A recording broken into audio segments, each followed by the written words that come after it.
Welcome to Partnerships for Profit, the podcast where we bring you inside the world of joint ventures, strategic partnerships, and powerful collaborations. Each episode, you'll dive into conversations with top entrepreneurs, visionaries, and business leaders, unlocking the secrets to building profitable relationships that drive growth and success. Whether you're looking to expand your network, find new referral partners, or scale your business, you're in the right place. Let's get started.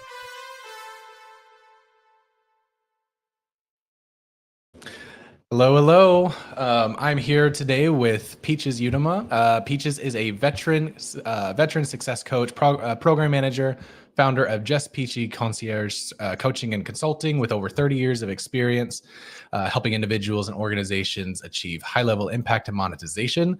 She manages programs at Wealth and Impact Bootcamp and contributes to health and community initiatives at UConn. Her work includes project management, major research submissions, teaching journalism internationally, and supporting arts-based healing through the Top 8 Foundation. Thank you so much for being here, Peaches. Thank you. I appreciate that long introduction of my long dossier. Well, I mean, you're very active, and so I'm really excited to get into it. Great. Thanks for having me. So tell me a bit about your background. Fill me in on some of how you got into the position that you're in now.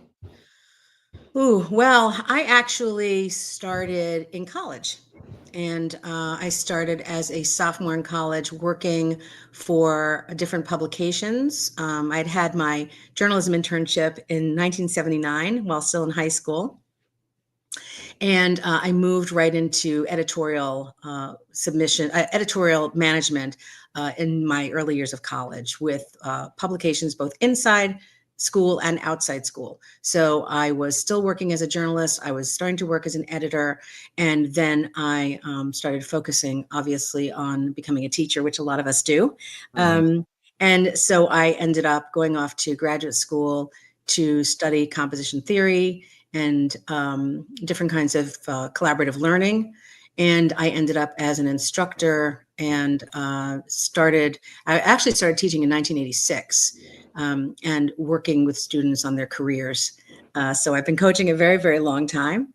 And I I went through graduate school, worked as a journalist and an editor and a teacher for many years, and then started working in human potential and started coaching more heavily there. And I'm now a private coach and consultant for individuals, nonprofits, entrepreneurs.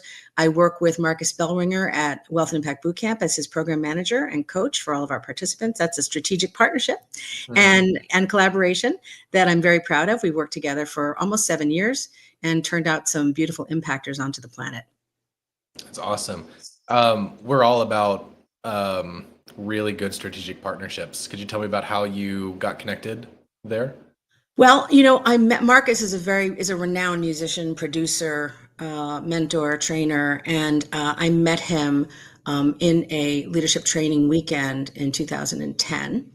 And then I noticed the kind of work he was doing, and I started referring people to him to get some expertise in the area of the music industry. And then I saw that he was doing other kinds of programs to promote people into impactorship around the world. And lo and behold, he came to me, and we met in 2010. He came to me in 2018 and asked me to come on board with his training programs. And so that's when we started working together. And it's been a great partnership. And we've been training people to get out there, be known, be sought after, and to monetize at the highest level possible. So that's what we do in the bootcamp program. I do something similar in my own private coaching. But the reason why I like both of them is because people have different needs. Some people like to work one-on-one with a coach, and some people like to work in a community-based environment, and that's what the bootcamp provides. So I do both in my life. And then I also consult with nonprofits. The one you mentioned, Top 8 Foundation, which is an incredible nonprofit started by a young woman named Natalie Michelli, which we have the Team USA Olympic breakdancers working with us to go to pediatric hospitals and lift the children in the hospitals. So that's my latest passion project, working with Natalie on that. I'm very proud of that. When did you get started with that? Last year. Okay. Wow. Wow, a lot of different directions. But between the boot camp, the Wealth and Impact Bootcamp, and your Just Peachy, like, are there different goals and visions for that? I know you mentioned that one of the differentiators is the setup itself. Is like, one is yours is one-on-one coaching, the other one is more group coaching in a boot camp type environment. But is the vision the same between the two, or is there slightly difference? Well, the kind of coaching I do is really, um, it's not a templated coaching, and it's not like an academic type of environment. It's really based on the intuition of both me and the client and the direction that we take together in partnership. Whereas the boot camp is more structured, there are assignments, there are specific milestones.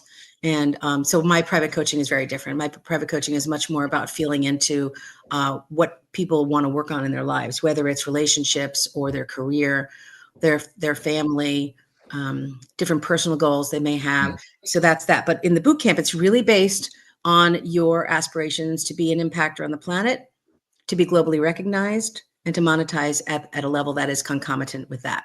Does that make sense? The difference? Yes. Okay. Yes, it Great. does, and it does serves different purposes. And It does.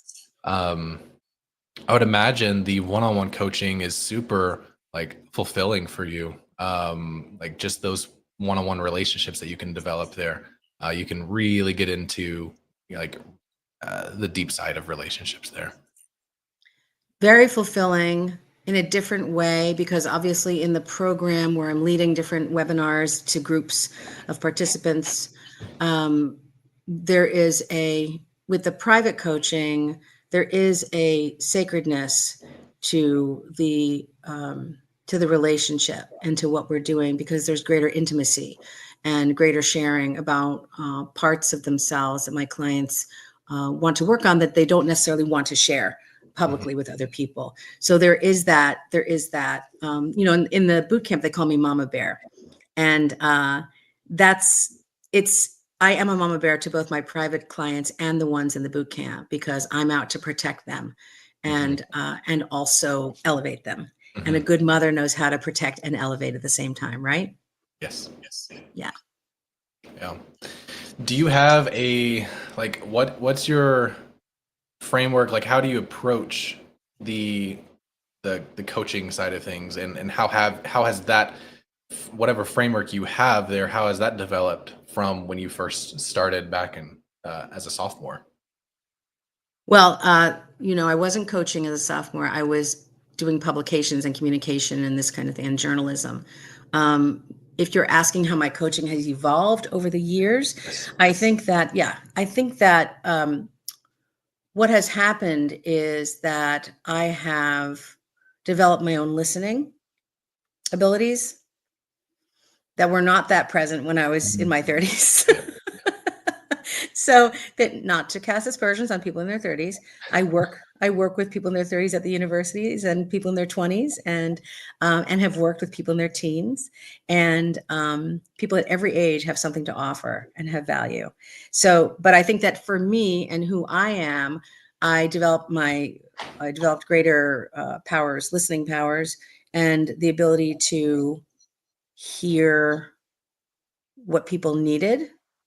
Because when I started, I think I kind of felt like I knew what they needed. And I think that new coaches do often come into the coaching realm feeling that they know what people need and should tell them. And even though as a coach, I do often tell people what to do and what they need, because remember, coaching is not psychotherapy. Right. You're actually giving directions to people, like a coach on one side of a field or another. Even though I do prescribe, if you will, it also comes with a greater focus on what they need and their particular personalities, their particular desires, their particular dreams and goals.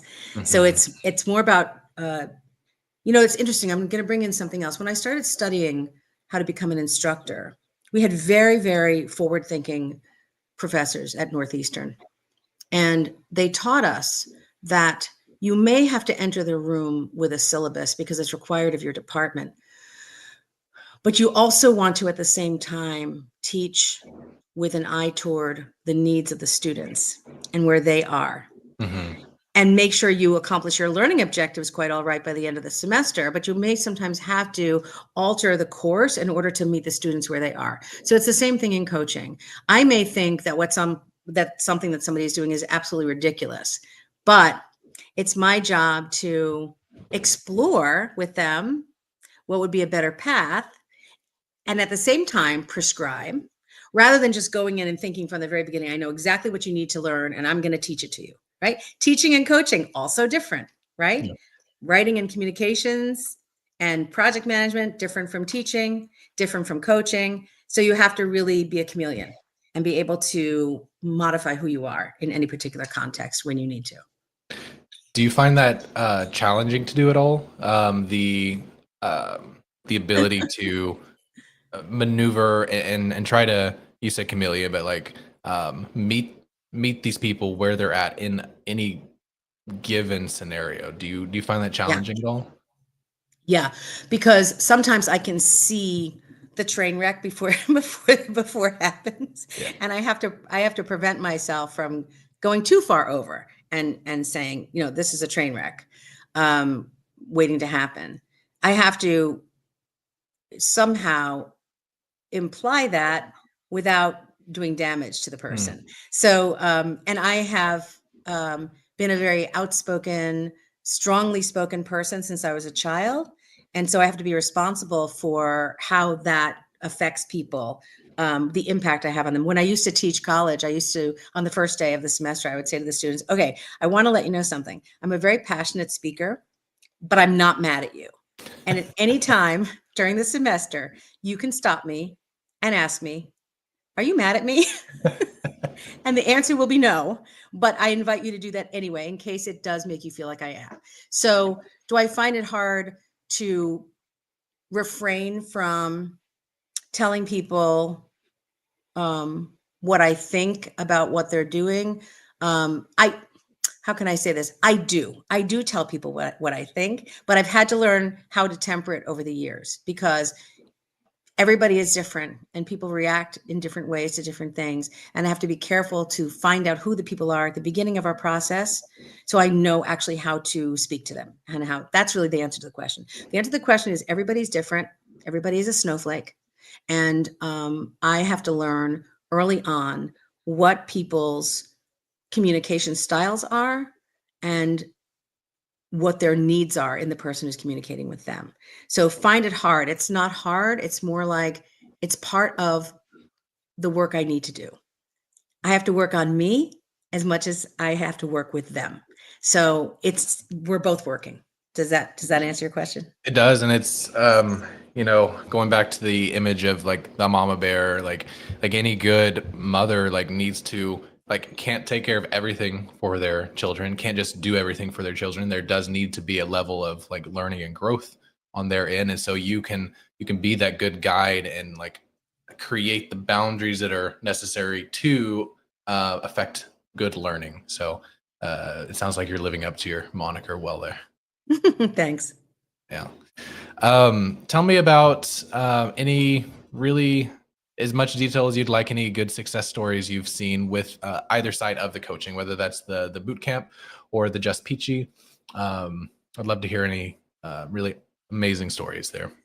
Yes, I have had some amazing clients. I have a client who is a powerful restaurateur who is gaining many accolades for her restaurant.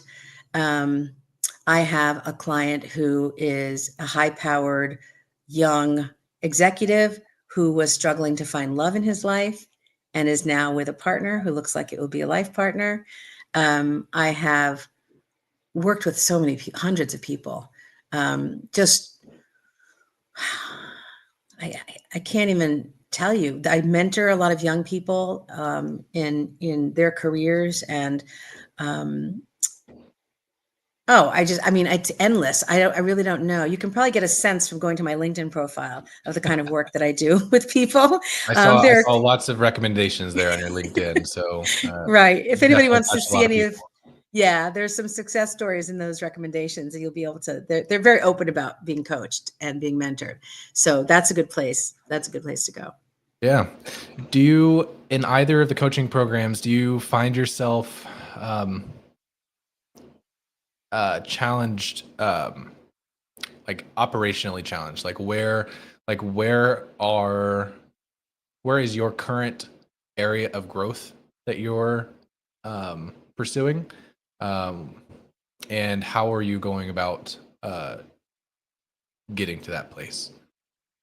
Okay, great. So my current area of growth, obviously, always to keep growing the boot camp participation, and also I am actively revamping my website right now. So that's an area of growth for me. I'm going to be doing some more group coaching privately. That's an area of growth. Although it's not something new for me. I'm doing it with a different kind of a marketing approach. And so that's a little bit new for me. And so yeah, more group coaching. I love the group approach. I feel like it's important for people to help each other. And so that probably comes from my training in collaborative learning so many decades ago. But I do like the group coaching model very, very much. And so I'll be doing more of that. And then in the boot camp, trying to bring in more people all the time who really want to be elevated in the world and want to be seen. Also, the biggest eligibility requirement for the boot camp is that you have to be up to something that's uplifting the planet in some way. Hmm. If you're coming in, it's called Wealth and Impact Bootcamp. So of course we attract people who want to make more money. Sure. We want you to make more money. We want you to become wealthy, but we only accept people who are doing something that's going to cause something good in the world. So folks who just want to get rich would not be admitted to the program. It is a selective program. You cannot just fill out a form to enter. You have to be interviewed, and we have to know that you're doing things that we can align ourselves with. So growth, I think that's it for now. I mean, I think that, in the other work that I do at the university, I have an internship program there for students who are in the health professions, in opioid misuse prevention. And so we just finished this past year with 10 fantastic interns. You can see them on my LinkedIn page. And one area of growth is that we're trying to grow that program into a national model. So trying to make it bigger and bigger and bigger and see if we can also replicate it at other universities. The students are amazing. And that's a passion for me, working with these interns. So there's an area of growth. So I guess across the board, all the different things I'm doing are always growing. There's nothing that ever stays the same for me. How are you going about, what's your process for going about scaling into new universities? I'm not really what's your sure. vision set on that? Yeah, I don't know how we're doing, what the actual machine is going to be around that. I just know that growing it first at UConn is the important thing to do right now. And we just added 2 more health departments. So what we do is we put interns in health departments throughout the state, and they work there on creating programming for the community, for the elderly, for high school students. You would not believe how many folks in the upper ages of their lives don't know how to manage opioids when they're prescribed by their doctors. So we have had 5 health departments involved this year, and we just added another one. And I just received word yesterday that another health department wants to jump on. So now we're going to have 7 this year. And it's very powerful work that we're doing with the students, and the students are doing with them. So I have a lot of pride in that program. Yeah. And I'm the product of internships myself. As I told you earlier, I started at 17 with my first internship, and I believe in the power of internships. Yeah. Good steady growth there. That's exciting. Yes. Excited to see where that goes from there. Tell me a bit more about the Top 8 Foundation. That sounded really, really fun and impactful.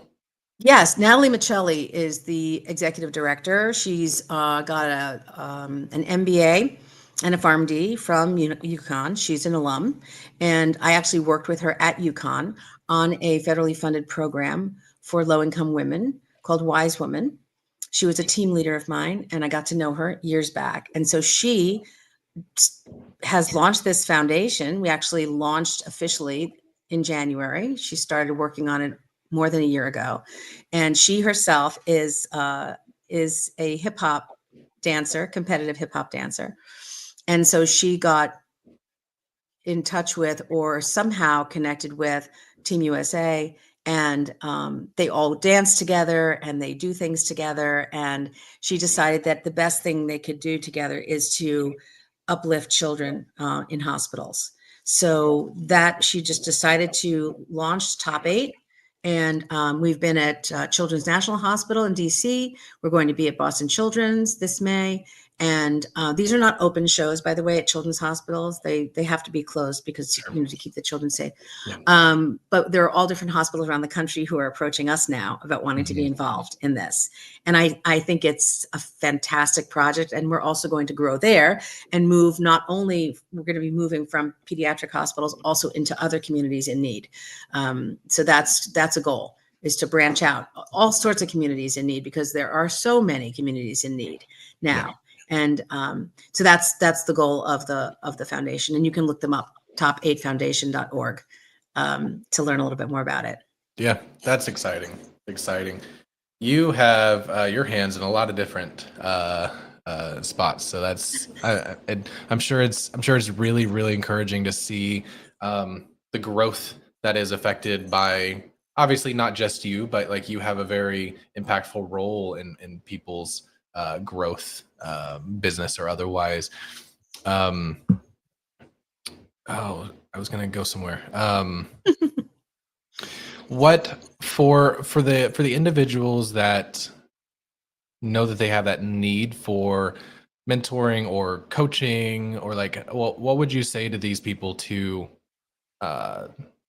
get them to consider more of the benefits and why it's really important to pull that trigger? Pull the trigger on coaching, or Yes. pull the trigger on coaching? Well, I mean, we all know that if there's something big that we want to do and we want to succeed at it, we need a mentor of some sort in our lives. We're not born just knowing things, right? We learn as we go. And I think that if you're up to a big game, then you definitely need mentoring. And you're going to make a lot of mistakes whether you're mentored or not, but you're going to make more mistakes if you're not. And you're going to make bigger mistakes if you're not, and possibly mistakes that are going to harm your whole mission and vision if you don't have someone who is senior to you working with you on it. And it becomes difficult for different generations to actually accept input like that. There's a whole there are several generations behind me who are resistant to input from older people. And even though we all were resistant to input from older people when we were younger, there's almost a cultural shift with some groups away from even seeking the help they need, accepting the help they need. It almost is like a badge, like a "you can't tell me what to do" type of badge. I know it kind of thing. And the folks in those age groups who actually accept mentorship, they just skyrocket. They skyrocket. So at any age, we should always accept mentoring and call it to us and seek it out, call it to us, engage in it, and suggest to others that they do the same. Because as humans, we're always learning every single day. We may think that we're not, even if we don't want to be, even if we think it's not happening, it's still happening. So I have no idea what you asked me. How you would encourage people that might know that they need, well, I mean, maybe that's a good conversation too. It's for people who don't think that they need mentorship, and just why that's so important to consider this as a good investment of their time and resources. It is a good investment of their time and resources. And I also make it possible for people who are struggling financially, who need this kind of help. I am not someone who is, you know, stony about my rates and all of that. And I try to help people who can't quite afford it, because the mark of if we're talking about business coaching, the mark of my success is getting them to be able to afford it, right? Yeah. We want them to be able to, right? So why wouldn't I invest my time in helping someone? I get paid more later, but I'm not going to turn someone away if they need a little bit of a leg up in that area, because any of us who have any success in any area, someone did something to help us. Yeah. And we have to pay it forward. Yeah. Yeah. I think that's been something that I've considered too. It's like, we are not an island. There is not one single person of us on this earth was self-made. Everybody had help. And I think it's kind of foolish to think of yourself as self-made in a lot of any case, I'll say, because of how much help, and whether good or bad help, like, it still forms us into the people that we become. So that's a really powerful thing you just said. Is there really such thing as self-made? I don't think so. I don't think so either, right? I mean, no matter what, somebody stood you up and showed you how to walk when you were a toddler. It started there. Yep. It started there. Somebody put the food on the table so you could eat and not die. Yep. It started there. So you're right. There is no self-made. There's lots of independence made, and there's rejecting help, and there's trying to prove something by doing it all on your own. But I would even argue that you said, like, rejecting help. It's like even if the suggestion is bad, or like you had a really bad, like, mentor person, father figure, like whatever, like even if you had a bad person in your life that like gave you bad examples, you still saw that as the opposite of what you want to do. And so you still had a framework to, I don't want to do that, so I'm going to do this. So I would even argue that even that person is unfortunate as that could be, was still not self-made. That's absolutely true. In fact, I was involved for many years with a human potential organization, and still involved. And one of the things that we say is that everything is a contribution. Even when someone screams a curse word at you at an intersection, usually there's a reason for that. They might be having a bad day. It's true, but they probably wouldn't do that unless you had done something a little bit sneaky or something. So everything is a contribution, just like what you're saying. Everything that feels negative is still a contribution, because you're growing from that. And that's not to say that we welcome abuse in life, but everything teaches us something, doesn't it? Yes. Yeah. Yes, absolutely. This has been a lot of fun, Peaches. Thank you for being here with me. For the listeners, where can people go to find out more about you and research more about your services and what you offer? Website being revamped, but definitely go to it, because there's a contact form on there that you can put your email address on, and I'll get back in touch with you. It's justpeachypower.com. And for Wealth and Impact Bootcamp, it is wealthandimpactbootcamp.com. And you can contact me on my LinkedIn page at Peaches Udoma as well. And I will always get back in touch with you. Nice. I love that. Peaches, thank you again for being here and talking with me. This was a lot of fun. And for all listeners, we'll see you next time. Thank you. Thank you.